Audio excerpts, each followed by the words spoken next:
Frères et sœurs en Christ, bonjour. Les messagers de Christ, frère Sari et la servante de Dieu, Marie Bénie, vous retrouvent pour une séance d'exhortation prophétique. Plusieurs maux traversent la société et il est d'usage pour les hommes de Dieu de ne pas être éloignés de ses préoccupations, de faire appel à Dieu par des prières et en même temps aux chrétiens, aux croyants, par des exhortations prophétiques. Je laisse la parole à la prophétesse Marie Bénie pour une introduction, prière et l'exhortation. Amen. Amen. Bien-aimés dans le Seigneur, shalom, shalom, nous allons faire une petite prière avant de commencer cette petite exhortation. Alors, je prie au nom de Jésus. Père, nous voici encore réunis devant toi. Merci de nous avoir encore donné le souffle de vie ce matin. Il y en a qui n'ont pas pu se lever. Ce n'est ni par notre force, ni par notre puissance, c'est par l'Esprit de Dieu.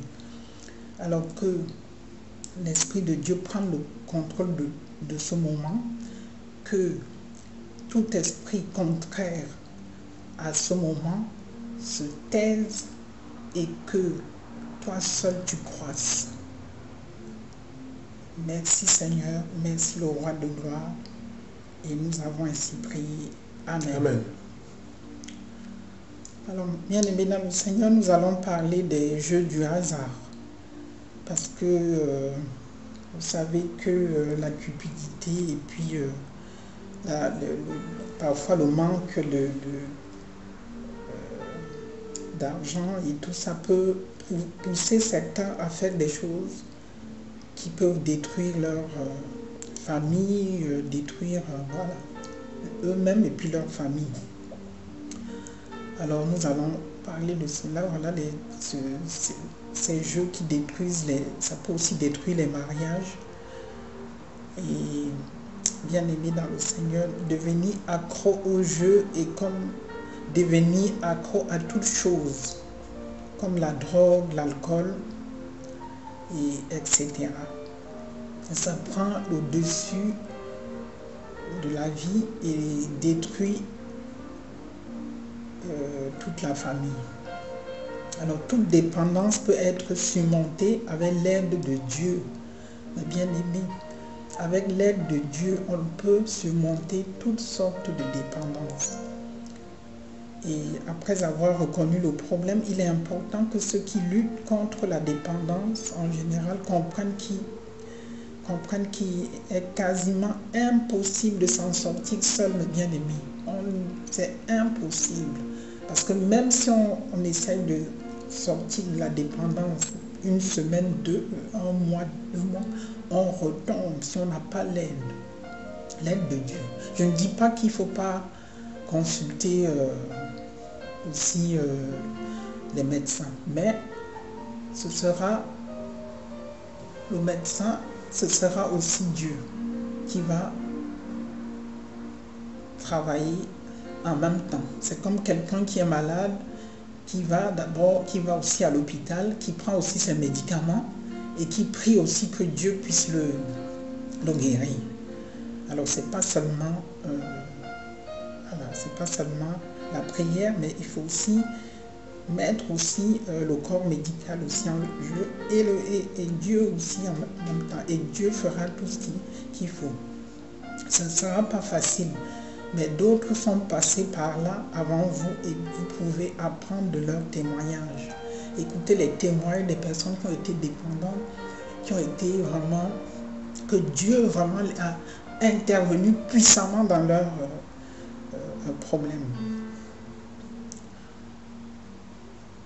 Voilà, tournez-vous vers Dieu, remettez-lui ce problème entre les mains de Jésus-Christ. Dieu vous aime et il ne veut pas que vous détruisez votre vie. Il vous donnera un nouveau désir de faire ce qui est juste. Il vous aidera à surmonter cupidité et la recherche d'adrénaline, parce que c'est une recherche d'adrénaline, mes bien-aimés. C'est la chair qui fait tout ça. Ça ne vient pas de Dieu toujours, ça vient toujours du malin. Voilà. Parce que c'est la recherche d'adrénaline qui procure la plupart des jeux de hasard. Ça procure beaucoup d'adrénaline et les gens, ils ont besoin de ça pour pouvoir... voilà. Mais on se retrouve très vite dans des choses compliquées, dans des dettes, vraiment des trucs insurmontables parfois. Voilà. Derrière le jeu du hasard, jeu d'argent, se cache le péché. C'est le péché. C'est le péché. Et un des 10 commandements dit, tu ne convoiteras aucune chose qui appartienne à ton prochain. Alors nous allons lire cela dans Exode 20, verset 17. Je vais lire Exode 20, verset 17. Je lis la parole de Dieu. Tu ne convoiteras point la maison de ton prochain. Tu ne convoiteras point la femme de ton prochain, ni son serviteur, ni sa servante, ni son bœuf, ni son âne, ni aucune autre chose qui appartienne à ton prochain. Amen. Amen. Alors, et puis, voilà ce que la parole de Dieu dit, que voilà, c'est la convoitise, et puis voilà, tout ça qui nous amène à faire des choses qui sont contraires à la parole de Dieu. L'argent gagné dans les jeux appartient à autrui, mes bien-aimés. C'est l'argent d'autrui, c'est quelqu'un qui a perdu cet argent que toi, tu viendras gagner et tu seras content, mais tu seras peut-être content pour une courte durée parce que quelqu'un d'autre aussi tu vas perdre et puis quelqu'un d'autre va aussi. Et c'est un cercle vicieux. La Bible ne parle pas beaucoup de jeux, elle nous révèle des vérités importantes qu'il faut garder à l'esprit avant de faire des paris. Tout d'abord, la Bible nous avertit des dangers de la cupidité, quand l'avidité sert nos âmes comme cela arrive souvent dans les jeux. L'argent prend le pouvoir sur notre vie et c'est malsain. Et la Bible nous invite à utiliser notre argent à bon escient et à économiser. Et puis voilà, citant le Proverbe 10, verset 4. Alors nous allons lire le Proverbe 10, verset 4. Proverbe 10, verset 4. Alors, celui qui agit d'une main lâche s'appauvrit, mais la main des diligents enrichit. Amen. Amen. Et puis dans d'autres versions, c'est la main paresseuse fait devenir pauvre, mais la main des diligents enrichit. Dans d'autres versions. Parce que ça, c'est la version Louis II. Alors ici, c'est bon aussi, je pense. Hein? Là, ici, dans Proverbe 10, verset 4, je ne sais pas que c'est ici, cette version.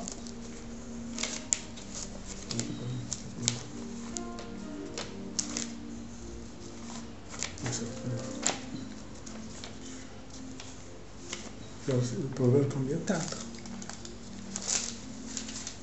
10, pardon. Proverbe 10, verset 4. Excusez-moi, mes bien-aimés. Proverbe 10, verset 4. La main nonchalante appauvrit, la main diligente enrichit. Amen. Il y a plusieurs versions. Voilà. Dieu nous appelle à gagner de l'argent par le travail honnête et que cet argent est un don de Dieu destiné à servir le bien. Bien aimé, c'est pas pour le jeu n'est nulle part approuvé par la Bible au lieu de cela, la Bible dit que le chrétien devrait gagner sa vie par un travail, des efforts honnêtes. Et cela a exclu le hasard. Alors je vais laisser l'évangéliste lire le 2 Thessaloniciens, verset 10. La Genèse 3, non? 2 Thessaloniciens, 2 verset 10 à 11.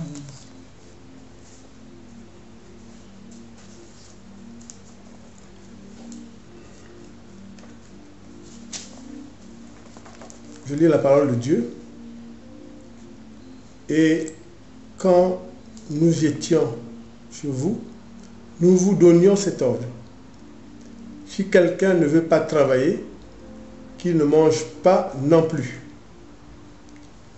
Or, nous apprenons que certains d'entre vous mènent une vie déréglée, affairée sans rien faire.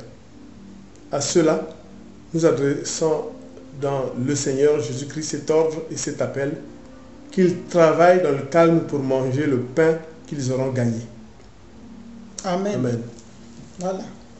Voilà ce que la Bible dit. Il y en a certains qui croient qu'ils peuvent rester couchés toute la journée et puis ça tombe direct du ciel. Vous pouvez prier Dieu même 365 jours par année, jour et nuit. Si vous faites aucun effort, vous n'aurez rien dans votre assiette. C'est ce que ça veut dire. Ça veut dire qu'il faut travailler pour pouvoir gagner sa vie, pouvoir gagner son pain. Voilà. Non, ne reste pas comme ça, Dieu va faire. Non, Dieu ne va pas te donner à manger si tu restes couché dans ton lit, si tu crois que c'est le jeu du hasard qui va te payer ton loyer, tu te retrouveras à la rue. Et puis on lira aussi 1 Thessaloniciens 5, verset 22. Alors,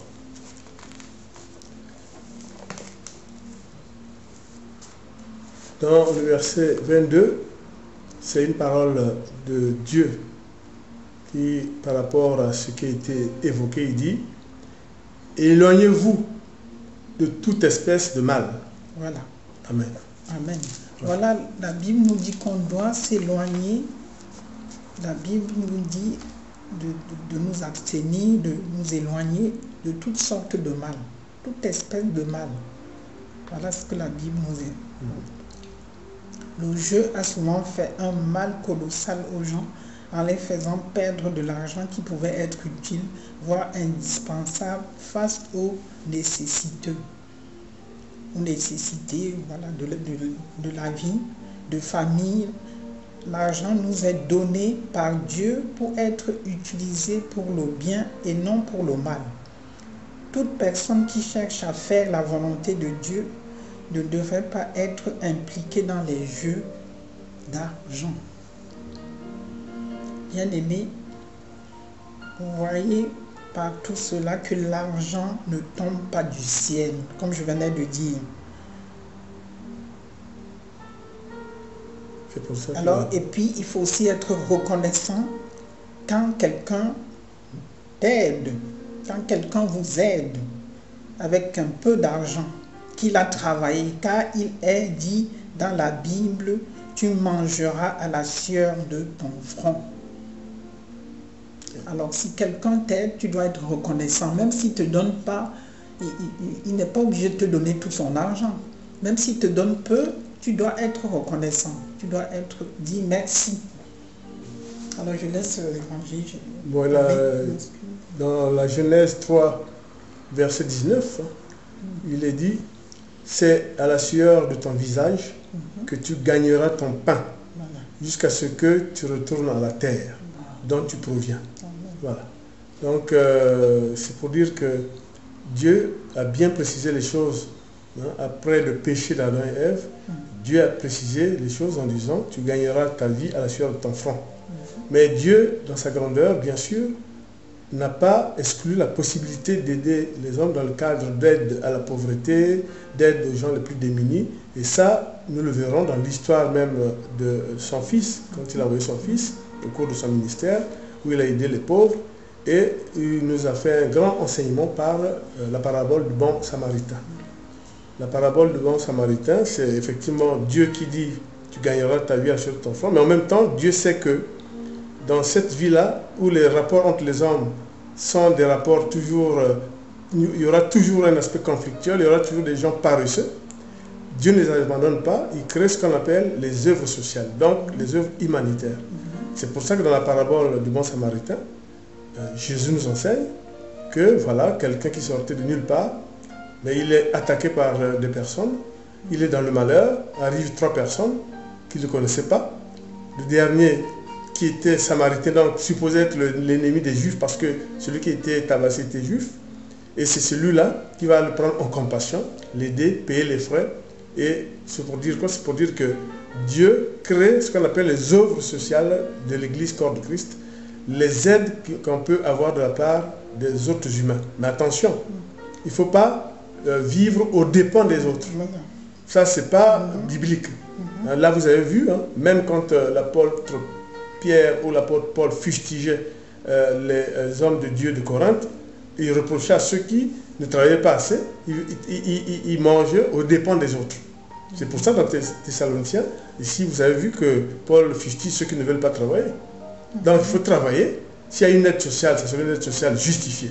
Donc, par rapport au jeu, c'est évidemment des couteaux à double tranchant parce que le jeu est prohibé, comme avait dit la prophétesse, parce que Dieu a prescrit qu'il faut gagner ta vie en travaillant.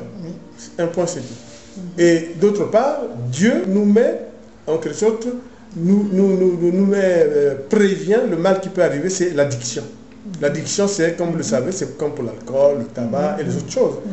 Hein, les péchés de la chair, etc. L'addiction, c'est pas bon. Et les jeux créent aussi de l'addiction. Et vous avez très bien vu que dans les pubs de nos sociétés modernes, il est bien dit, attention à l'addiction au jeu.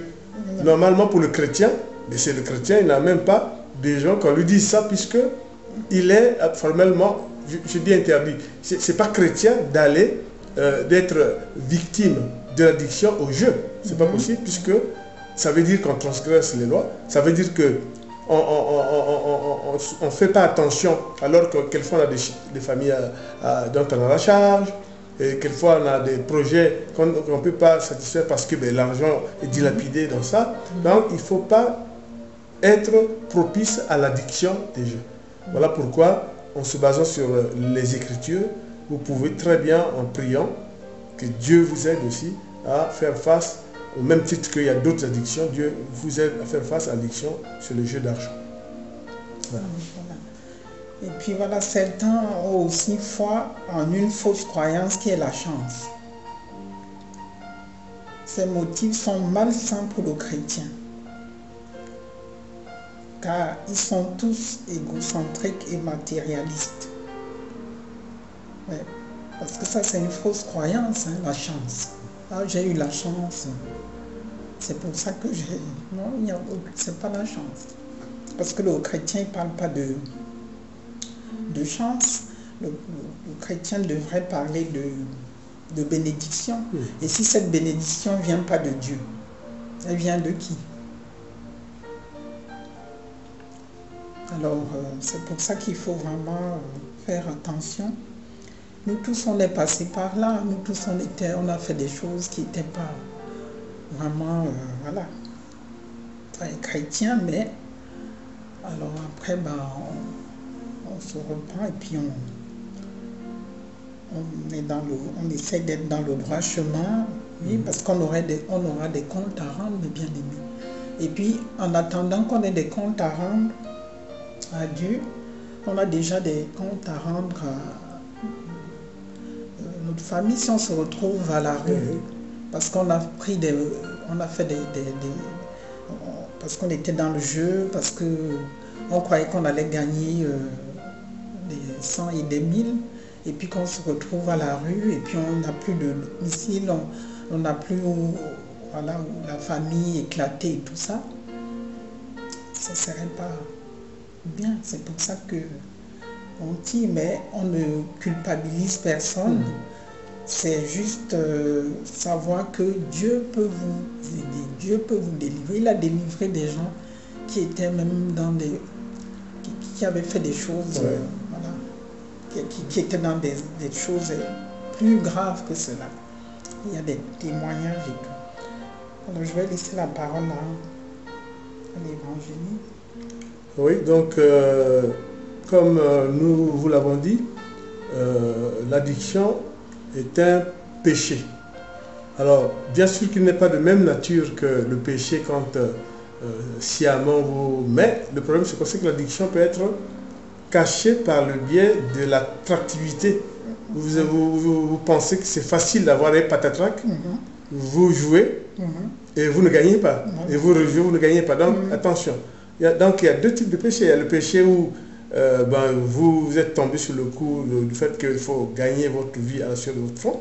Puis deuxièmement, mais le besoin qu'a la famille, ceux qui vous entourent, ces besoins ne peuvent plus être satisfaits du fait que vous avez dilapidé l'argent. Donc faites très attention. Et puis on rentre dans le mensonge parfois. Voilà, on rentre dans le mensonge, après c'est la violence, après c'est... Voilà. Donc c'est pour dire qu'il faut faire très attention. Vraiment, il faut suivre les enseignements de Christ à ce sujet. Il faut lire sa Bible, notamment dans Genèse, certains passages qui vous disent qu'effectivement, vraiment, il faut travailler. Et puis, évidemment, faire attention parce que la tentation n'est pas loin. Le démon tapis dans l'ombre, il n'est pas loin. Donc, vous devez vraiment faire très attention. Ces temps-ci, nous savons qu'il y a pas mal de problèmes et les problèmes d'addiction existent dans nos sociétés et parmi lesquels l'addiction au jeu, la facilité, l'argent facile. Et souvent, de l'addiction au jeu, on peut aller vers d'autres addictions, on peut aller vers d'autres dérives. Hein. Je parle juste pour les citer, prostitution, etc., parce que quand on n'a pas, on veut jouer, on veut augmenter les mises, on n'a pas la mise, etc. Donc il faut faire très attention. Oui, parce que c'est ça un peu le truc, parce que s'il y a d'autres addictions aussi qui font aussi éclater. C'est bon que le chrétien, le chrétien sache ça, parce que c'est vraiment quelque chose de catastrophique. Les enfants ne mangent pas aujourd'hui. Pourquoi? Parce qu'il n'y a pas l'argent. Pourquoi il n'y a pas l'argent? C'était la paye hier. La paye, oui, mais bon, non, mais parce qu'il est parti jouer au jeu, tout est parti. Et ben voilà. Donc il faut faire très attention. Et puis, il peut aussi avoir, quand on se retrouve comme ça, on a tout perdu, on a plein d'idées qui passent aussi par la tête, le suicide, tout ça, ça peut aussi. Il y a des gens qui veulent plus, qui veulent vraiment en finir après. Et puis c'est pas bien. C'est pour ça que, on dit aux frères et sœurs en Christ que vraiment ils peuvent s'appuyer sur Dieu, pour vraiment faire une prière, demander à Dieu de nous sortir de la tentation, de toutes ces choses. Et puis que c'est que des plaisirs de la chair, c'est la chair qui pousse les personnes à faire toutes ces choses. Et puis voilà, mes bien-aimés, nous arrivons à la fin de ce moment d'exhortation, et puis je laisserai l'évangéliste conclure. Voilà. Donc, frères et sœurs en Christ, prenons sur nous les enseignements de Christ qui nous a bien dit que nous gagnerons notre vie sur notre front, comme l'avait déjà dit Dieu à Adam et Ève à la suite de leur péché, et en prenant garde à ne pas s'adonner au plaisir de la vie, au plaisir de la chair, car ces tentations ont des effets addictifs, des effets additionnels. Ça, plus ça, plus ça, plus ça, et ça fait une litanie de péchés. Donc c'est pour ça que, en priant le Seigneur Jésus, il vous mettra à l'abri de cette tentation du démon. Car tapis dans l'ombre, il veut absolument vous précipiter dans la route des péchés. Et vous savez bien que là où il y a le péché, évidemment, il n'y a pas la miséricorde de Dieu, puisque si vous vous entêtez dans le péché, vous n'aurez pas l'Esprit Saint. Et vous savez bien que pour que nous allions vers le royaume des cieux, il faudrait que vraiment on soit exemplaire. Béni soit le Seigneur de nous avoir donné cette opportunité de tenir cette exhortation prophétique. Et nous vous enjoignons à rester fidèles aux enseignements de Christ. Amen. Soyez libérés des jeux au nom puissant de Jésus. Amen. Amen.